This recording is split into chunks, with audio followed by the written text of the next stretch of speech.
you not entertained? Yes, sir! We'll have a real good time! He's Dave, and I'm Dallas, and this is Vintertainment. We have opinions on just about everything. Sometimes those opinions are spot on. Sometimes they go down easier with a glass of wine. This is Vintertainment, the wine and entertainment pairing podcast.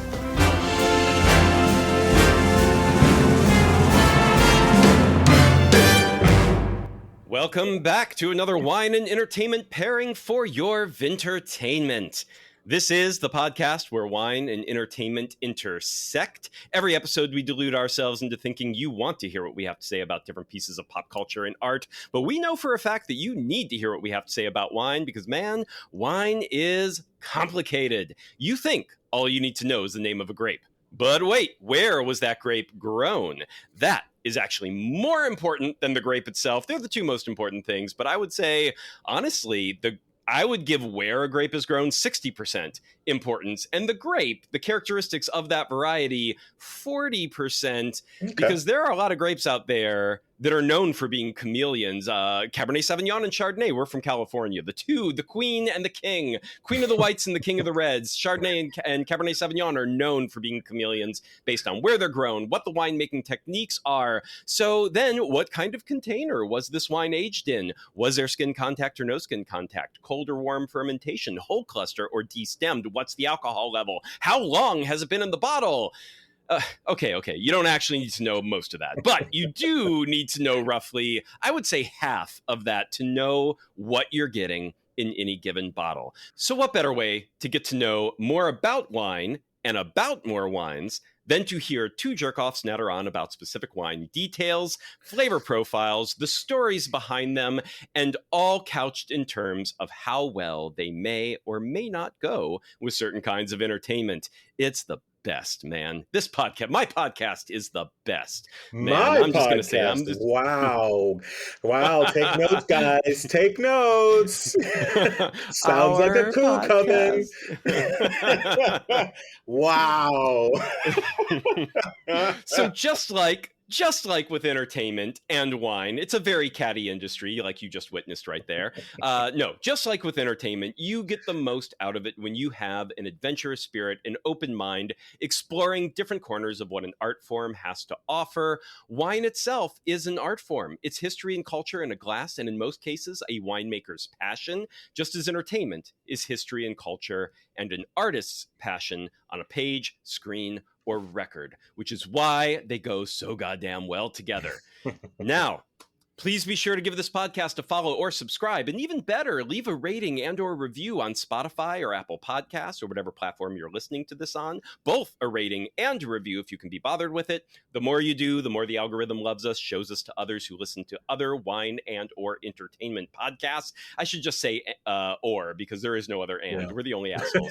Right. And that's how we grow. Also, tell a friend or family member about this podcast if you think they'd enjoy it. Send them to our podcast and to our Instagram, VintertainmentPod on the IG, and our home base of operations, which is Substack, which you can find at vintertainmentstudios.com. I know most Substacks are something.substack.com, but we are to Substack, what the blue checkmark assholes on Twitter are. Like, we now have a vanity. We paid for a vanity URL, and we are vintertainmentstudios.com, but that will take you to our Substack. And Substack is where you will find a directory of all our episodes, directories of all the wine and entertainment pairings broken down by category, bonus pairings not featured on this podcast, articles about the wine and entertainment industries, guest collabs with other wine and entertainment writers, interactive polls. My God, if you enjoy this podcast whatsoever, you simply must go follow us on Substack. That is vintertainmentstudios.com. It is the best place to get to know us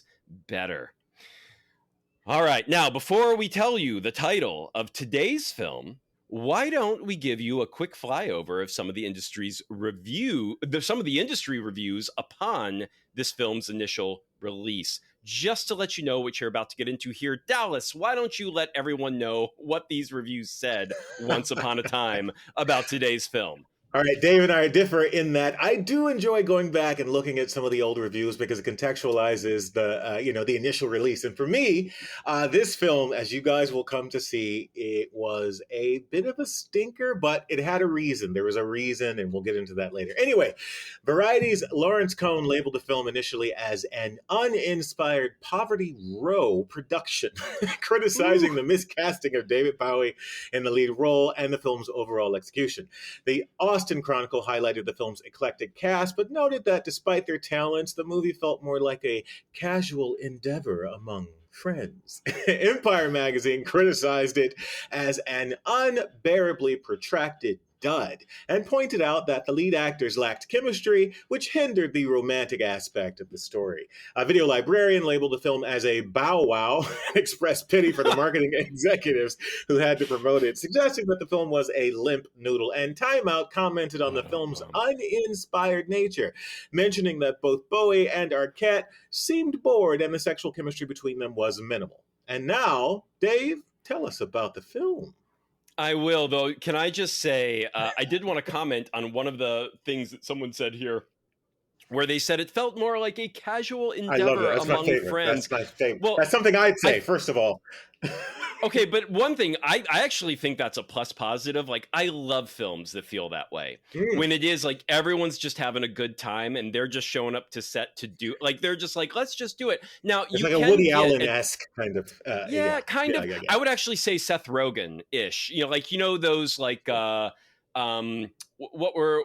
This Pineapple. Is the End. Oh, yeah. And the Pineapple Express. When it is like, it's them and their friends, and they're just riffing. They're just doing the movie, and it's a shit. Sometimes they're misfires, to be fair. They absolutely can. Yeah. I recently heard that, like, the Adam Sandler Grown Ups movies, are like half of the movie is them sitting on a porch, literally ad-libbing at each other. And apparently it's not funny. It's just like boring as AF. So... Like, in general, I hate that concept, but when it's done poorly, and it's generally done poorly, but it can be passively entertaining. I agree. I don't know if I'd agree with it's generally done poorly. I think it is just like everything, every kind of film. It's 50-50. So it's like you get it right as often as you get it wrong, and just because you're doing it makes never mind. It makes no difference one way or the other. I might disagree with that, but go on. Okay. I definitely disagree with you on that one. So everybody, we are going to talk about a mostly forgotten little gem of the 90s indie movie scene that has recently been given new life with the director's cut just released on Blu-ray and streaming. Synopsis. Waitress and aspiring escape artist Lucy, who is fixated on the legacy of Harry Houdini, and her friend, lingerie designer Vivian, conspire with bartender Monty to rob their employer in order to fund their respective ambitions. Monty agrees to help the duo rob the restaurant in exchange for Lucy agreeing to marry him for reasons unknown. All right. Now, this movie is called The Linguini Incident. It is the solo directorial debut of Richard Shepard, who would go on to direct Matador, starring Pierce Brosnan, The Hunting Party, starring Richard Gere, and The Perfection, starring Allison Williams. He got a start co-directing the 1989 comedy Cool Blue, starring Woody Harrelson, Hank Azaria, and Sean Penn. Though he said about that experience of co-directing Cool Blue that he was like, it wasn't my voice, my vision. Like, we did not know what we were doing. I think he was 21 when he co-directed that. And so he almost doesn't count it. When he did The Linguini Incident, he told the producer of The Linguini Incident he had no directing experience because for the most part, he didn't, or according to him. But The Linguini Incident would land him in what we like to call movie jail because it bombed so hard. Though it has since become a bit of a cult classic thanks to its title, cast, an endless number of alternate cuts in every country, and an endless number of equally memorable alternate titles such as Shag-O-Rama, that was actually one of its titles, and Houdini and Company. Now, it should be noted that to date, no one knows why it's called the Linguini Incident. Yeah. If you watch this movie, it makes no sense. There's no reason for it to be called the Linguini Incident. I think it's virtually a nonsense title. Yeah. It is an incident. There is a robbery about to take place. In It a is in a restaurant. restaurant, but linguine is not their like number one dish. The robbery has nothing to do with linguine. I'm not sure linguine even comes up once in the I entire don't think it's script. mentioned at all in No, the final cut. no, No. it's not. So it is a kind of nonsense title or a poetic or riff, kind of Right. like, you know, let's draw a name from a hat. I kind of love it as the title because it just makes no real sense. In but isolation, neither- it's a great title. In vacuum, Yes. it's a great title. Yeah. Yes. And I'm going to show Dallas this. I might cut this out of the actual podcast because nobody can see this. Maybe we'll make this as a short clip. But I didn't like, so I'd never seen this movie until very recently, but I remembered the VHS cover / poster that came out in America because it was very memorable. Also kind of a makes no sense nonsense poster and VHS cover. I'm going to share my screen here with Dallas so he can see what I'm talking about. Oh yeah, this is the one I saw. It actually, my knees buckled. I laughed so hard. Yes. Because I can tell you, this is just some poor sap they paid to make a fucking cover, and it's hilarious. For something called the Linguini Incident. Right. So folks, if you can't see this, or maybe we put this up on social media, but for those listening to the podcast, this is the heads of all the cast: David Bowie, Rosanna Arquette. We're going to get to the cast here in just a moment, actually, but David Bowie's head is screaming for some reason, and they're all coming out of this background of linguine. Actually, it's not even linguine; it's spaghetti, isn't it? It's spaghetti. It's not even technically linguine. No one knew what the fuck linguine was who made this poster. So they're just emerging out of this. I thought it was a horror movie, right? Because I thought it would be like, you know, the stuff or the thing like linguine comes to life and tries to eat Squirm people. or something. Right, Attack of the Killer Tomatoes, Yeah. but with linguine. That's what I thought this movie would be because of this poster. And the caption is great. He wants to be tied down. She wants to be tied up. It's not what you think. Come on. Like, exactly. Because right. Because as we've already mentioned, this is, did I stop the share? I did stop the share. Okay, perfect. Yeah. As already mentioned, he wants to get married. He needs a green card. She's an escape artist. So get it. She wants to be tied up. He wants to be tied down. Anyway, the film is co-written by a lady named Tamar Bratt. We're going to get back to her in just a moment because that's a fun story. It's produced by Sarah Jackson and a man named Arnold Orgolini. Arnold Orgolini is the main producer. Sarah Jackson is kind of known as the co-producer. Sarah is very instrumental in getting this director's cut out. Arnold is MIA. No one even knows where he is anymore. And he's the producer that he and everyone else had falling outs with the whole time. So when we mentioned the producer that gave a lot of issues during the production, we mean Mr. Arnold. Now it stars Rosanna Arquette as a waitress at a themed restaurant who moonlights as an escape artist and Harry Houdini fangirl. David Bowie as a British bartender looking for a green card marriage. Ezster Balint as Arquette's best friend and clothing designer of a, quote, self-defense bra, unquote. Andre Gregory and Buck Henry as the owners of the restaurant. Marlee Matlin, Oscar award-winning Marlee Matlin as the hostess. She won the Oscar in 1986 as 1991. And Vivica Lindfors as a pawn shop owner selling Harry Houdini's wife's wedding ring, an artifact that will be very important in the film as we go. The film was co-produced by David Bowie's and co-financed by David Bowie's Isolar Productions. For the most part, it was co-financed, which is why they got the co-production credit. They weren't actually hands-on outside of David Bowie being in the film. We're not technically hands-on on the production itself. All right.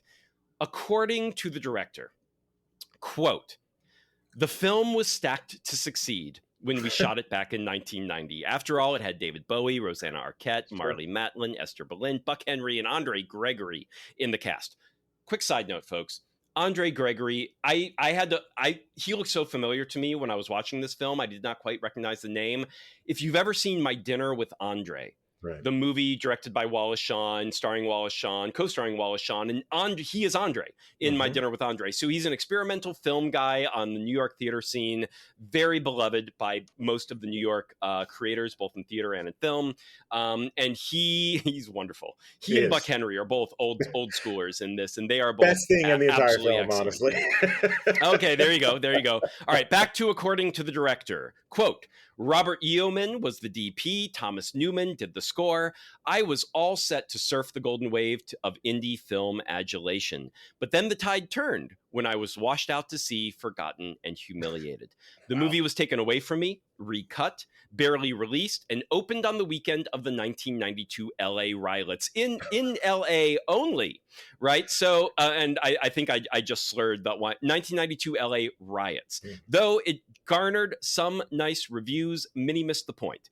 One complained about the number of trees that were destroyed printing the script, and the film soon disappeared to dusty video store racks and unloved VHS tapes and inglorious midnight cable runs. Still, the movie had its ardent fans, but the fact was, I wasn't one of them. It ended my directing career just as it was beginning, and worse, I couldn't even really stand by it. My heart sank every time I watched it. I knew there was a better movie in there, but the original producer and I had stopped speaking.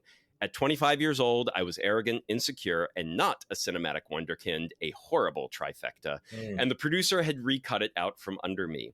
Not that my lost version of the Linguini Incident was some sort of masterpiece, but still. Then, about 3 years ago, Sarah Jackson, the film's original co-producer, reached out after many years and suggested the craziest idea. What if we got the rights back, produced a director's cut, and finally released it properly on Blu-ray? Dallas, you want to pick it up from there? Yeah, so continuing in the director's own words, first, the rights, because no royalties had ever been paid on the film and all the companies involved had since gone bankrupt, the rights had reverted to SAG, or the Screen Actors Guild. SAG was actually difficult to negotiate with, which probably won't surprise a lot of people. Richard and Sarah kept trying to explain to them that they weren't loaded producers, but it still took years and years to get them to allow for a price they could actually afford. And in case you thought unions were easier than studios, guys, this is sometimes what you come up against with the guilds. But then they still had to find an actual print of the film. So in the director's words again, quote, during the Linguini Incident Strange Life, several versions were made and distributed. An overlong and joyless editorial assembly was released in Europe and Asia. The producer's cut was distributed in the United States and Canada. Shorter versions ended up on late-night TV for a while. At various times, the film was released not only as the Linguini Incident, but also as Houdini Company, The Robbery, The Restaurant, The Incident, and yes, Shag-O-Rama, our personal favorite. The European distributor Rank had gone bankrupt. The lab that processed the original film had gone bankrupt as well. You see a pattern here. I checked with every lab in the United States and Canada. None of them had even heard of the film, much less had the negatives secretly stored in a Raiders of the Lost Ark warehouse somewhere. Sarah reminded me that years before, someone had reached out about selling us the film's dailies. We'd stupidly passed, and now that lab was out of business too. I scoured eBay, hoping someone would be selling a battered old print, and spoke to a weird assortment of obscure film collectors in Tokyo, Buenos Aires, and Paris, hoping for a lead. I hit nothing but dead ends. But the thing was, I came from the world of independent film, where dead ends happen every day. I was hardened and fully immune to the idea of giving up. I started searching from where the movie might have screened in the past 30 years. Maybe there was a copy out there somewhere just waiting to be rediscovered. I knew the movie had shown once over a decade before in New York at a museum doing a Bowie show, but they admitted that they had no access to a print, so they showed the crappy VHS version. I was hoping another theater somewhere might have projected a 35mm print. One day, in one of my many Linguini dark web searches, who knew there was a kinky strangulation fetish group? Sorry. I skimmed over that when I was reading this initially. Sorry, hold on. This is the joy of deep diving on the internet to find a print of your film. It really is. I would love to just hear his commentary fully about this. Anyway, right. If only he had a podcast while he was doing it, and he was just recording the whole thing. All right, let me pick back up here. I was hoping another theater somewhere might have projected a real 35 millimeter print. One day, in one of my many Linguini dark web searches, who knew there was a kinky strangulation fetish group obsessed with the scene where Rosanna Arquette's escape artist character Lucy nearly chokes to death on a noose. I found in a theater in Zurich that had shown it a few years back. On its website, it said they had screened a 35 millimeter print. Holy shit, could that be true? Where did they get that from? I emailed them cold, hoping they would remember, and immediately got a response. Yes, indeed, they remembered it. It seems a distribution company in the UK had, somewhere along the line, retained European rights to the film. This was great news, as the European version was significantly longer than the US version.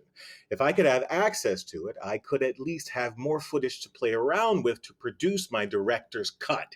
Even better, not only did they have a print, they had a 35 millimeter interpositive. A new 4K transfer of that would produce a gorgeous looking movie. It took months for the English distribution company to track the interpositive reels from deep in their storage facility, another few for the company's lab to make a transfer of it for me. Things move slowly in England, especially when you're not exactly offering a truckload of cash. But 4 days before Christmas in 2022, I got a call, as if from Film Santa himself. The transfer was complete. I had my movie back after more than 30 years. So we are here today, folks, to talk about the director's cut version of that film. But first, let's give some hints as to the wines we're going to pair with this bad boy. Dave, what you got, buddy? All right, indeed. So mine is something effervescent, because there is something about this movie. It's so bubbly. It's so sparkly. It's so, we mentioned earlier about it's like a bunch of friends hanging out and just like, having fun with each other. And I'm like, there is that element of almost like live theater to this movie. And a lot of the people were coming from the live theater scene. This was a director who did not really know film that well at the time. So he was shooting it like elements of this film are very point and shoot. There are some really cool camera moves and cool cinematography going on in places, but a lot of it feels that very late 80s. Dallas texted me at one point when he was watching it, and he was like, this is so 90 indies. It's ridiculous. And I was like, extremely so. It's a very like, I got a camera, I got some cash. Who cares what the cast is really like? This cast is amazing. But even if you didn't, it's a lot of, we're in a room, we're doing we're pointing the camera, people are talking. It's more about the characters and the dialogue, less about the cinema of the whole thing, right? Which was very much. But that said, there are certain sets like the restaurant that are amazing. Their costumes are amazing here. So this movie has a little bit more going on than that. But this movie is so bubbly and fun, and everyone involved seems so into doing it and having so much fun being there. It feels very celebratory, even though and it's a weird film. So I picked something that's effervescent, something made in a now classic style, but it's a unique spin. It's a unique spin on it for where it's made, and it kind of tastes nothing like what it's trying to copy. It's champenois style, but far more mineral driven. Almost none of the nutty, bready aromatics or flavors that you get from champagne. It's stony and crisp, and with a touch of nuttiness and dried citrus and a little bit of that breadiness. But it's got this more body, I think, than most champagnes do. Excellent bubbles mousse. And for those not in the know, champenois style or method traditionnel, it's a style where you do a second fermentation in the bottle. So you make the base wine. It's a still wine, no bubbles. Then you put it in the bottle, extra sugar and yeast to make another fermentation happen in the bottle, cork the bottle, and you let the bubbles form because of the fermentation. So the bubbles are from that fermentation process happening in the bottle.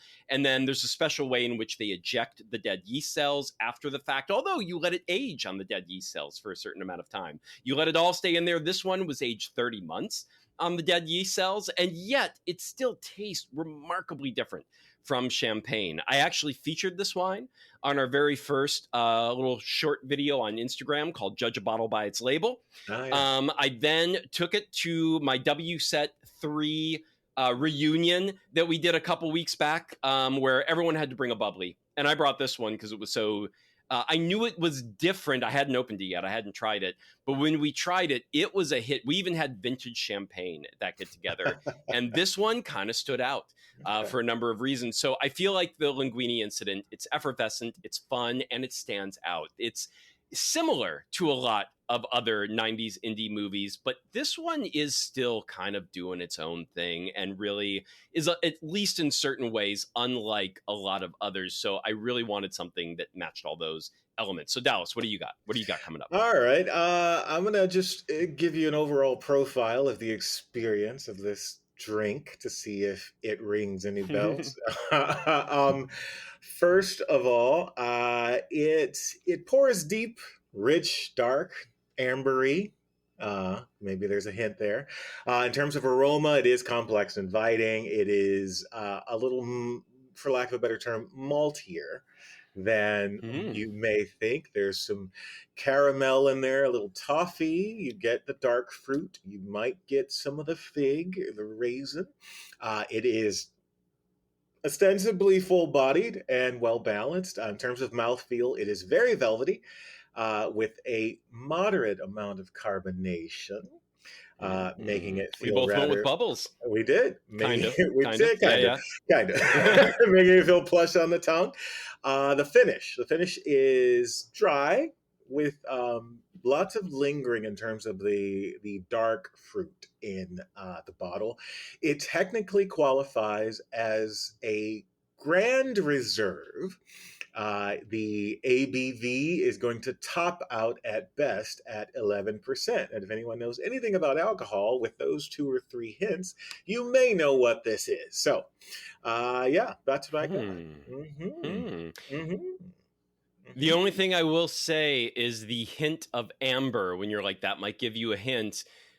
It's not an orange wine, folks. I will say that. So kick that out of your mind and then see where that hint leads you after that. Very nice. All right. So a little background on this movie, a little additional background before we get into the conversation proper. So director Richard Shepard went to New York University with Roman Coppola. And Roman Coppola, of course, is the son of Francis Ford Coppola. Roman, at the time, was running a low-budget division out of Zoetrope, Zoetrope being the production company of Francis Ford Coppola. And this little low-budget division was called Commercial Pictures. They were making roughly 100K-ish features. He hired Richard, our director on Linguini Incident, and another friend, to write a heavy metal rock and roll musical. But when filming was done, the movie was absolutely terrible, according to everybody. So everyone thought it was so horrible, they actually rehired Richard to rewrite the whole movie to be redubbed with that rewrite in complete What's Up Tiger Lily style.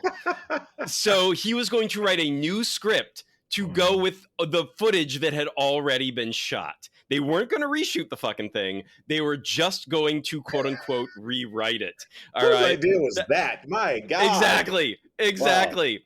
So at the same time, apparently, Roman rehired Richard to do the rewrite. But at the same time, Daddy Francis also thought the movie was so bad, he hired another lady called Tamar Brott, who was hired in to do the exact same rewrite. So both wound up being hired for very little money to do this rewrite. Funnily enough, when they got together, once they realized they'd both been hired to do the same thing, they're like, well, we'll do it together. And during the 6 weeks that they were doing this rewrite, they fell in love. Rewrite romance, people. Rewrite romance. That's what that is. That's a rewrite romance. Exactly. They were an item together for 6 years after this experience. And during that time, they decided to try their hand at writing their own screenplay. That was not just something to be redubbed on footage that had already existed. So Richard wanted to write a robbery movie. Tamar had worked at a restaurant before, and both of them were into Harry Houdini. So neither of them knew how the movie industry works. So according to Richard, so much of the script and the film itself happened only because they didn't understand how much of their ideas were, quote unquote, impossible. He got a B-level producer to greenlight the movie. This is that producer we mentioned, Arnold, that we mentioned earlier, who was so B-level, apparently, according to Richard. He was so B-level that when Richard was like, oh, I want to direct the movie, Arnold was like, yeah, okay, even though Richard had no experience directing it. He was like, sure. They wanted the cast list they drafted up beforehand. This is, again, they didn't know how the entertainment industry worked. They wanted Madonna, Sandra Bernhardt, and Richard E. Grant. And here's the fun part. They wanted Mick Jagger and David Bowie to play the restaurant owners. Okay, I kind of want to see that. Okay. Yes, exactly. I don't want to see that. So they sent the script to Bowie, having no idea what an insane ask that was. And Bowie replied that no, he didn't want to play the supporting role of the restaurant owner. He wanted to play the lead. Yeah. So Rose, and they were like, okay. And of course they gave him the lead. And Bowie even wound up co-producing, co-financing the feature in the ultimate end. Rosanna Arquette read the script only because it was sitting on her agent's desk and she picked it up and read it. It had not been sent to her for any reason directly. Marlee Matlin phoned them up. They don't even know how she got it. Phoned them up and said, I read the script and I want to be in the movie. Can you create a role for me? Wow. So, to which they were like, can we create a role for Oscar winner, Children of a Lesser God, 1986, Marlee Matlin? Yeah, right? So, according to Bowie, it was one of the funniest scripts he'd read in a long time. It was, to him, more of a light comedy than a belly laugh kind of comedy, but he loved it. Ezster Balint was coming from the New York experimental theater scene and was heading to LA for the very first time. And to her, she found the script, quote unquote, mainstream compared to what she had been working on previously. Yeah. And the fact that it had budget limitations made her feel right at home. Yeah. So, but the main producer was MIA for most of the shoot. The script was way too long, even according to the director. Richard basically admits it should have been 100 pages, not 120. When you're tight on money, you need, and this is all in Richard's words, when you're tight on money, you need to have less to shoot. You're going to cut it anyway, so you might as well cut it before shooting begins. Then you can shoot 4 pages a day instead of 8 to 9 pages a day. You don't want to be under the gun like that. All right? So Richard, I know Dallas is like, no, but I get why he says it. I totally get why he says it. I get it. Well, again, if you're tight on money, right? It's like that is something that you should consider, especially you want right? It's a baseline. You're like, what can we actually? Because you want what you do shoot to be really good, right? And if you're just going to be like, but my script is brilliant and I can't cut a page of it. And that's going to make the movie itself be less, be worse, and be cheaper and shoddier. Exactly, or just shoddier because you're going so fast. You're not getting good takes. You don't know what coverage. You're not getting the right coverage. You can't take the time to make the best movie possible. Anyway, and then we've already mentioned how the release went. It was released during the LA riots. There was a curfew that you could not go see it after a certain time. Right. According to the director, he's like, we opened and closed literally like hours later. Like, it's like it was over before it even began. Sorry. You know, it's funny. When we first started down this road for this film, and you mentioned this, I forget what it was. I think it was COVID when we first started this whole entertainment idea. I remember thinking, I wanted to do like a mini sort of series of films that came out during, what's it called? Riots or curfews and things like that. Right. And to see what the actual, returns were, because that just happened quite a few times. So anyway, this makes that idea a bit more interesting in my head. I mean, I'm just going to hazard a guess. The returns will always be exactly the same, almost nothing. Of course. Right. It's like, I mean, that's sort of the point is like, well, yeah, if you do that, your movie fails because, either postpone it, but then you can't because you have a deal with the theaters. They have new releases coming up next week. You're kind of screwed because of how the system works on that. Anyway, when the time came to rework the film into a new cut, it's notable to point out that the director's cut is 8 minutes shorter than the shortest previous cut of the film. So Richard always thought the pacing sucked the life out of the movie. That was one of the key pieces he wanted to fix when he revisited this. He then used some scenes and alternate takes only available in that Austrian cut that they had rediscovered. And he even used AI to fix one line of dialogue that had bothered him for over 30 years. And I do not know what that line of dialogue is. He does not say. But I would have to watch one of the old cuts and like compare and contrast and like really dig through to find that line. I have no idea. But apparently he's on record as saying he did do that. So, for me, backgrounds, our personal backgrounds on this movie. For me, I was aware of this movie. I knew that old poster. I had always seen it.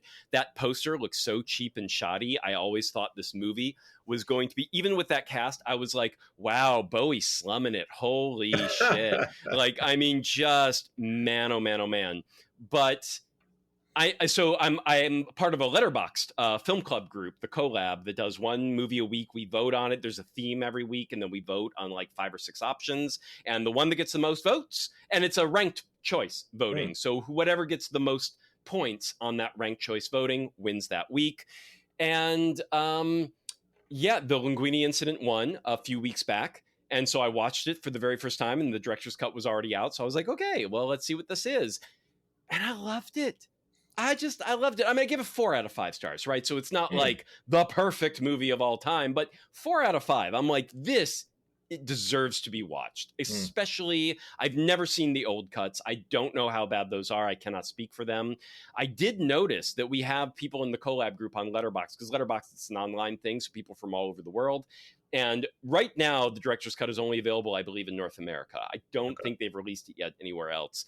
And so our groups that were in Australia, that were in Europe, that were elsewhere, they watched one of the old cuts, whichever one they had available to them. And boy, howdy, were their scores lower on this film than what I gave it for the director's cut. So I assume the director's cut is demonstrably better than what those old cuts are, but I cannot speak one way or the other because I've only seen the director's cut. But I really loved it. I loved the cast. As mentioned earlier, they just all seem to be having a great time. And this is one of those movies where, because go in cold, don't really look any further into the plot outside of what we've already given you, because you cannot figure out where this movie is going until it just goes there. Yeah. Because every step of the way, you're like, why are we doing, why is this scene now happening? And you're like, I mean, it doesn't not make sense. It makes perfect sense by the time you get to the end, but it's just a surprising movie every step of the way, for better or for worse, whether you love it or hate it. Everything it decides to do is not necessarily the logical progression of what came before. It's just what this movie wants to do.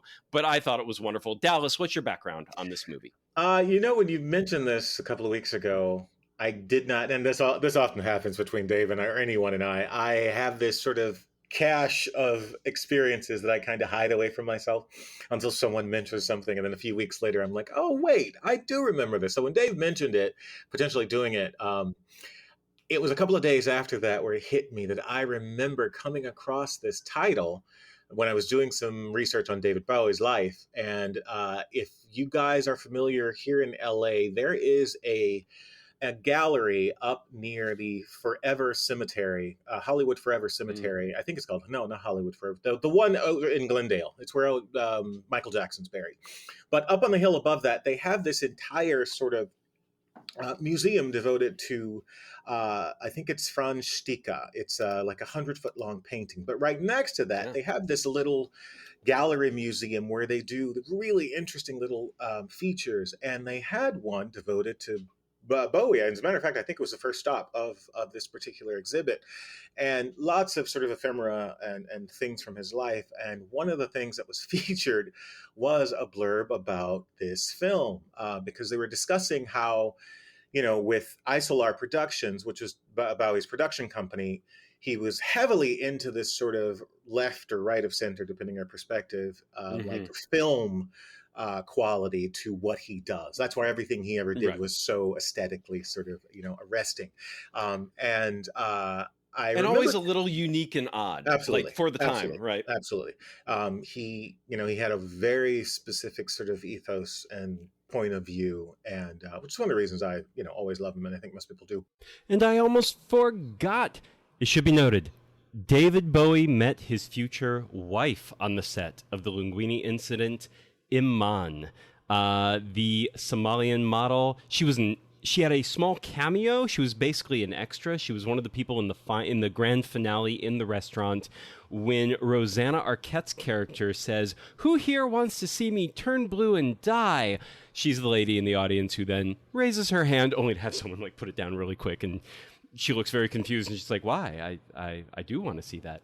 So it's a very comical moment, really good. And apparently she and David just hit it off. Rosanna Arquette is on record as saying like it was adorable watching them fall in love on set. And they were together until the day Bowie left us. So that, if nothing else, that is something to note about this movie. Okay, back to Dallas. But I remember coming across this film and realizing it was 91, and I have a certain affinity for anything film-wise between about 1988 and 1993 that's set in New York City, because it has this weird electric energy. It's like anything Parker Posey ever did in that period of time, I'm probably gonna love. And this is sort of like adjacent to that energy, because you get Sleepwalk by Sarah Driver is another really good one, starring Tony Todd, a young Tony Todd, right? As one of the main guys in that one. Like that one blew me away too. And I did not see that until recently as well. But yeah, there's so much good stuff from this absolutely time. And you can tell a lot of the writers in a lot of that sort of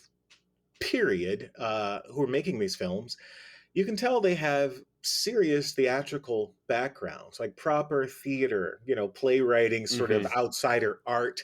You see it in the aesthetics, you see it in the design. Everything feels a little more like that quote from the review. It's like a meandering stagey, kind almost, of stagey, right? Absolutely, as a presentational quality. And even this was a difficulty of mine initially with the film until I tuned into it, because I didn't actually reconnect to that kind of outsidery film thing quality initially. So I was watching this first time. Yeah, I was expecting sort of a slick, almost Hollywood version of a film. Oh wow! And I really was, because of the cast, because of the connection to the cast. Right. Remember, that was. They're right in their estimation that, this film had great expectations because of the cast at that period in time. And at Bowie, and at, Arquette, those were heavy hitters. And so, there was it was such a low budget, and everyone knew, a first timer. And so we were just like, point the camera that way, say your lines, and it's like, it's fascinating. Anyway. And so once about 20 minutes in, I was like, I get it. Okay, I'm here now. And I loved it. I absolutely adored it. I imagine it would have been fucking fantastic to have been working in that cast or on that crew, because it just seems like such a collaborative effort, and a lot of like, what the fuck is the problem today? Okay, how do we solve that creatively? Because we have $1. It just, that energy is so clear and it's so present and forward. So that was my sort of, route into the film. And overall, just great. I mean, I like I said, anything from like 88 to like 93 that's set in that sort of downtown New York thing. It just, generally, I'm probably going to enjoy the experience. I mean, I like the film overall, but I'm probably going to enjoy the experience. So, yeah. So on that note, did you like the film overall? I did. I loved it, because I weight the effort of the film. I weigh the effort of the film almost as much as the execution. I walk away often, I guess, with a slightly different sort of rating system. So I thoroughly enjoyed this crazy, ridiculous film. Yes. When people are, and I think that's fair. I think most people do if they're aware of what the limitations were for the film, right? Like because it's one thing when something costs $350 million to make, all of a sudden, like, it's almost Right. Well, you're like, okay, why isn't this the best thing I've ever seen? Because motherfucker, you spend 350, like you could do anything. You could do anything.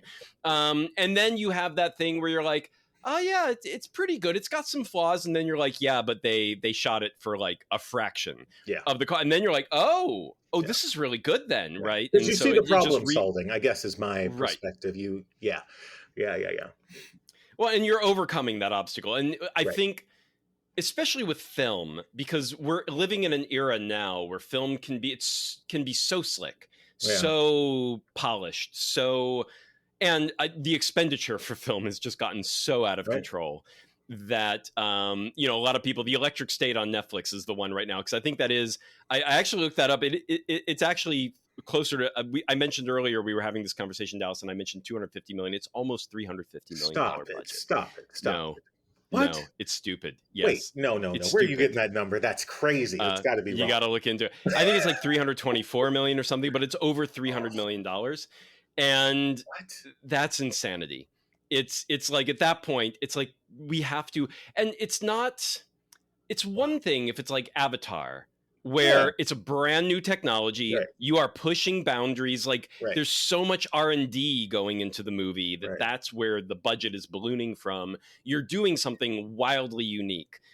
James Cameron on Titanic, things like that. It's like when it's always Cameron, right? It's like Cameron always doing those things. Whereas other directors, a lot of the times when they're trying new technology, like The Creator, when that director, like he was trying to make something that looked like Avatar or like could stand up to something like the Electric State for a fraction of the cost. And they hoped to do it for 50 million. It was post-pandemic when inflation was going out of control, so it wound up costing them roughly 80 million. But it's an $80 million movie that probably looks as good as the Electric fucking State. And it's one of those things where you're like, yeah, we've got to, when we're living in that era, going back to a film like this where I don't know what the exact budget was. I actually didn't look that up, but it's going to be low, like a few million at most with this cast, which is crazy. And this director, after going into movie jail, after this movie bombed, he made a loose trilogy of thrillers throughout the rest of the 90s for roughly $500,000 each. Like he could not even raise $1 million after that. And it was not until Matador, starring Pierce Brosnan, that he went back into being a major director again. And that movie only happened because he was trying to be a writer again.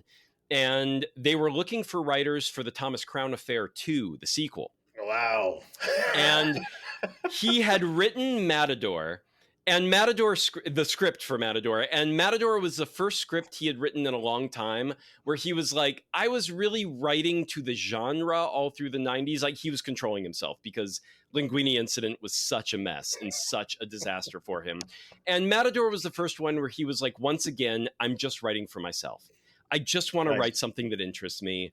And he sent it as a writing sample to the Pierce Brosnan group to get a gig writing the Thomas Crown Affair 2. Write your spec, people. Write your spec. Yep. And they liked it so much, they were like, you know what? Let's just make this instead for Pierce, and you're going to direct it. And then he was back on top after that. Now, to be fair, as a quick side note on that, though, guys, Pierce dropped out 9 weeks before filming was set to begin because he got cold feet and he got scared. And was like, I don't know if this is what I actually want to do. And the director, Richard, was so broke, he's like, I could not pay the next month's rent. Oh, man. And this was all about to fall apart. But he was able to, he reached out to Pierce and he was like, what's the hesitation? Like, just tell me what's going on. And Pierce he was like, this is a character I've never done, a kind of character I've never done before. And he was nervous about it. But at the same time, he was trying to put Bond behind him. Yeah. And this was the role to do it. Yeah. So they got him back on board. And to this day, Pierce Brosnan still says is one of the best experiences he's ever had. And sidebar, Pierce Brosnan just, I think on the record said, he'd be interested in revisiting Bond once or twice if that ever came up. Yeah, I bet. Multiverse Bond. Bond. This is the time to do it before it's all over, right? Now that it's in Amazon's hands too. Let's just get it out of our system and before these guys are all dead. Let's do all the iterations, all of them right now. Did Sean Connery pass away or is he just still retired? I forget. I think he passed away a couple of years ago. A couple of years ago. Okay, I think he did too. Okay, and Roger Moore is no longer with us. That's a good question. Hold on. Yeah, I'm pretty sure he's no longer with us either. So maybe we missed our possible. But Timothy Dalton's still with us. Yeah. Pierce Brosnan's still with us. No, Roger Moore is still around. Yes. Okay, let's do it. Sorry. No, he's dead. No, he's dead. He's totally dead. No, he's totally dead. No, totally dead. Sorry. Okay, sorry for stringing everyone's emotions along there a little bit through that roller coaster. Is he dead? Is he alive? What's going on with Roger Moore? In any event, back to this movie. This movie, I did want to mention as one final thing on story-wise. So actually, I want to ask you this, Dallas, as a writer. What did you think of the script for this movie? Ooh. I thought, and remember, I do weigh effort and the sort of genesis of the film. And when those two writers described their three primary interests going into writing the film, it definitely skewed things. So it was like, okay, so this was an exercise in collaboration for them rather than two people having a central idea that had energy and inertia behind it. That's different, right? So there wasn't necessarily sort of a fire leading or, propelling the idea. And so I weight things differently that way. For me, I do think the script was very similar to the way the filmmaking process happens of films in that era, when you get all your friends on board and you say, those two guys are the writers, they're going to write a thing and we're going to go film it and we're going to do a thing. Right. That's the energy of the script. That's the energy of the production. That's the energy of the actual outcome. So I think as a writer, this is less a testament to their writing skills and more a testament to their collaborative skills. True. And it's a little bit to your point of like, it was these three elements that then they're like, can we weave a story around that? And then they do. Right. It was almost an exercise in, I mentioned earlier how this film, like, you never know where it's going until it gets there. Right. Because it's not obvious because the plot isn't obvious and the story idea isn't obvious. There are just these characters and they are what they are and they're weaving together in certain ways that you're like, none of it was meant to be. Yeah. You know what I mean? It's not like an ideal where you're like, oh, as a log line, as a pitch, that is gold. Yeah. This is one of those movies that can only be made as an indie film, as a passion project that someone gives you the money to make whatever you want kind of a thing. Yeah. It had very acute, very intense late night cable made for cable movie vibes to it, which is in and of itself satisfying. And, and not to say that the quality is horrible. That's where it sat for me. I suppose it's funny. Late night cable, that's not where it sits for me, though a lot of people say that. I think even the director is like, I mean, that was its fate, is it went to late night cable. So technically y'all are right. Like it's like, there's no question about it. But for me, this still feels so indie darling. It feels so film festival darling. That's there as well. That it feels far more that it feels far more that than late night cable per se. But I don't know. I think for me, this feels like, because it feels like friends just getting together and doing this movie and having so much. Because going back to live theater too, live theater, you're working together and collaborating to make this thing. To like have a live performance. So you're like just rehearsing. Right. By the time you're doing the live performance, man, y'all are a team. Unless everything goes horribly, horribly wrong, at which point you're biting your tongue and making it happen anyway. But in most cases in live theater, you love each other so much because there's so much trust involved. There's so much of a dynamic you need to have and a relationship with each other so that you trust each other on stage to make this thing work and happen, that it really feels like live theater in that way, where it's like everyone is there because they want to be there. They know what they're doing. They understand the assignment, Yeah. and they're delivering And that they know their assignment. range, they know their roles, they know their lanes. Everyone Right. is firing. Everyone is firing Right. appropriately in this film. Right. There are no real Right. like missteps in No. individual roles or performances. And Right. yeah, I think I think it's fun. It's a fun film No, to watch. absolutely. Now, slight spoilers ahead, guys. I want to talk about the ending real fast. Oh gosh. And because the ending, well, a lot of people take this ending to task. I feel a little differently about it, but a lot of people. So there's a romantic relationship blossoming throughout this entire script that does look like it's pretty much dead in the water by the time you get to the final scene, but then it does reverse itself a bit at the end and gives hope for the romance once again.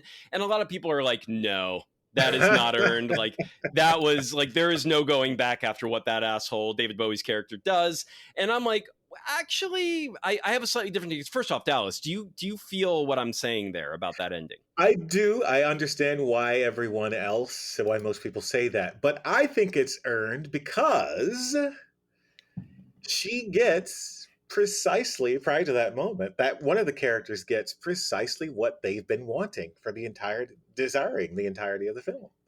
Mm-hmm. Okay. So in those terms, that the character A gets a thing they've been coveting Right. for the entirety of the film. So in terms of the character, you're totally earned. Okay, fair enough. For me, here's where the spoilers come, guys. So I'm going to get a little nitty gritty on this. Not that this movie has huge spoilers, but a little bit of spoilering. For me, because she stood him up for the marriage license originally, right? Yeah. And she did it just because she could not be bothered to think about him, at all. Like, she promised, like, he came through on his end of the bargain. And then she's just like in her own little universe, so much so. Now, she doesn't know why it's so problematical for him not to get married by the end of that day, but he even told her, whether he's lying or not, he told her he might die if she didn't. And she cared so little and was so in her own head, she just didn't bother to show up. So when he then gets into deeper trouble and then realizes there's a possible way out, but the only way it would work is if he lies to her. Yeah. Because he also, by that point in time, knew her well enough and knew her escape artist desires well enough to know that telling her the truth and trying to get her to come through, like, she would fail. Yeah.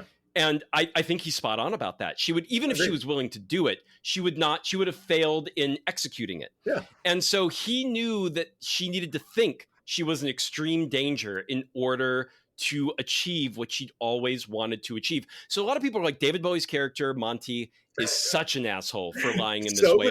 Manipulative. Right. So manipulative, so beyond the pale. And I'm like, no, she owed him beyond big time. But even if she was willing to do it because he tells her the truth of what's happening in this final scene, she would have failed because she had to get over herself and past her own insecurities to achieve what she needed to achieve. And he fucking knew that. And I'm like, so was it manipulative? Yeah. But not only did she owe him, the only way she could pay him back was by being lied to. Right. And she would not have come through. And then everyone gets what they want in the end via this lie in its way, even though, to be fair, it turns out there was one other way for her to get past her insecurities, which was learning she had been lied to and getting so angry but the lie still had to happen one way or the other. So I disagree with a lot of people that were like, his character was beyond the pale and irredeemable and that romance should not have happened. And I'm like, actually, I think these two were made for each other. My God. And I do think that, again, she was as bad as him in how she didn't come through in that way. So yeah, I have a little bit of a different take. Guys, let us know. Come comment on this podcast. Send us an email. That is vintertainmentstudios@gmail.com if you want to tell us your thoughts. Dave and his ridiculous take. Yes. Or vintertainmentstudios.com at our Substack. Find this post on our Substack and comment on the post. Absolutely. We would love to hear what you think, and if you think this is you feel differently about that ending. All right. That is the Linguini Incident, everyone. Especially if you're in North America and you could see the director's cut, go find a copy. It's on streaming all over. I believe it's on Tubi. Or Pluto TV, Tubi. one of the free ones. It's on Tubi. It's also, if you have the Amazon account, you can do the free 7-day trial of one of their sub-services to watch it as well. So Criterion, I believe. one of those, It's on as well. Awesome. All right. Wine pairings. What are we pairing with the Linguini Incident from 1991? So for me, I told you I paired it with something effervescent, something bubbly. So I paired it with a Italian bubbly done in the Champenois style. This is called Metodo Classico, or the classic method in Italy. This is from the Alta Langa region of Italy. Now there's the Langa region, Langhe, and that is plural because Langa Langa with an A. Means long or low-lying hill. And Langa is the plural form, so hills. So it's the larger region. And then the Alta Langa with an A, Langhe, is a smaller subsection just for bubbly that is in the larger Langa, spelled Langhe, region of Italy. The Langa, Langhe, Alta Langa, this is where they do bubbly. They do it with Pinot Noir and Chardonnay, just like champagne. So this one is a 2018, so it's vintage. And in a lot of bubblies, you often don't get a year on the bottle because it's just a mixture of different vintages, of different years of grapes all blended together. In this case, it is a 2018 Brut, 70% Pinot Noir, 30% Chardonnay. This is Mirafiore is the name of the winery. Mirafiore Brut. From the Alta Langa, Metodo Classico DOCG from Italy. This is, Langa is known for, this is from Piemonte, so this is known where like Barolo is, where Barbaresco is. So you can find all sorts of wines, Langa ending in HE. You'll find like Langa Nebbiolo, Langa Arnice, Langa Chardonnay, and then Alta Langa ending with the GA is just the DOCG for the sparkling. This is, again, a secondary fermentation in the bottle, 30 months it aged on its lees. But this is, the flavor and aromas of this one are somewhere in between, I would say, a cava and a champagne. Now, cava is another kind that's a Spanish sparkling wine that also uses the traditional method, the Champenois style. So it's a secondary fermentation in bottle. But cava tends to be a bit fruitier, a bit more mineral driven. Champagne tends to be a bit more more toasty, bready, yeasty, nutty. It often gets very dark in color, especially if it's a vintage one. This one is lighter. It's very light in color. It's fruitier, more mineral driven like a cava, but with some of that nuttier, breadier notes of a champagne. So yeah, this Mirafiore Brut from the Alta Langa, I thought it matched Linguini Incident so beautifully. I would drink this as my bubbly with Linguini Incident. What do you got, Dallas? I totally see that. I went in again. I'm here with another non-traditional pairing for the boys at Vintertainment. The drink I chose is a Trappist product. If anyone knows what the Trappist term means, the Trappist is a monastic order, and in the Roman Catholic following, of course. So I actually chose a beer, guys. It's a beer.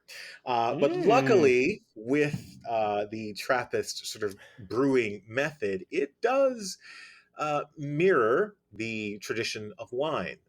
Trappist beers are brewed by monks in active monasteries. The brewing typically takes place within the walls of the monastery. As a matter of fact, the ITA, International Trappist Association, you can only carry the authentic Trappist product logo if it is brewed within the walls of a Trappist monastery.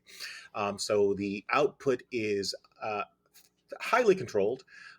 There are 14 Trappist breweries. Most are in Belgium, but there are a few in the Netherlands and the US, and I think Austria and Italy as well. I chose the Chimay. This is the Chimay Grand Reserve beer ale. It's wonderful. It is just fantastic. It is nutty. It's woodsy. It's got all the things. As I said earlier here, where are my notes? There we go. And that is Chimay, Chimay. Right. Chimay. It is the Chimay Grand Reserve Blue. It is a Belgian strong dark ale. Of course, as I said, the Trappist breweries, monasteries in Belgium. It is, curiously enough, the Cistercian order, which is closely related to the Trappist. They are known for their involvement in winemaking, and that goes back a very long time. And they played a pivotal role in the development of viticulture in Burgundy. So those are sort of your brother and sister alcohols, for lack of a better term. The Chimay Grand Reserve, in terms of profile, it is a Belgian strong dark ale. As I said, ABV is going to top out at 11%. You get the dark brown reddish hues. You get it's kind of delicious. You get this weird, how to describe it? For me, it does sit someplace between a port and a beer. I know. Go ahead and write in and tell me how ridiculous that sounds. Anyone who's out there who takes umbrage with that, but I don't really care. But feel free to write in and tell me I'm ridiculous. But it does sit someplace between those two things for me. I think it's absolutely fantastic. The aroma is complex and inviting, as I said before. You get the rich notes of malt and caramel and toffee, dark fruit. You get the raisins, the figs, the plums are even on full display here, full-bodied, well-balanced. And it definitely lingers in the way a solid dark core wine, red wine would. So, yeah, I needed something that was a bit more overtly engaging than just a core wine. I was initially going to go with probably a pinotage, but yeah, but I decided to. You know what? I can see pinotage to dark amber ale. I don't know why. Yeah. But I kind of can. Again, that smoky, nutty quality. And pinotage, you got more of your bolder, robust red with that smoky, burnt rubber quality to the back end. Exactly. So cool. Yeah. Cool. All right, guys. Yeah, Chimay Grand Reserve from the Trappist monks. Or the Mirafiore Brut 2018, or in a year. They usually will have a year on it, but if you find a more recent one, get it anyways. This should go for roughly around, I think I got this for around $35 a bottle for mine. So well worth it for a bubbly in the champagne style, champenois style. And the Linguini Incident director's cut. Go look it up if you're in Europe or Australia or Africa or anywhere else, and you're like, well, I want to watch the Linguini Incident anyway. Great, go with it. Watch your version, whatever's available. See, actually, let us know what you think with your version, because I'd be curious to know about that. In any event, thanks so much for listening. As always, everyone, we will be back in 1 week with another wine and entertainment pairing for your vintertainment. But until then, take care. Watch, listen, or read something amazing. Drink something amazing. Be thoughtful about it. Don't just binge. Actually pay attention. Think about things. Let them digest. Think about what you're drinking and eating with it. Pair things with it. It's fun. It's being more present in the moment. And we will catch you next week. Ciao for now. Later, guys.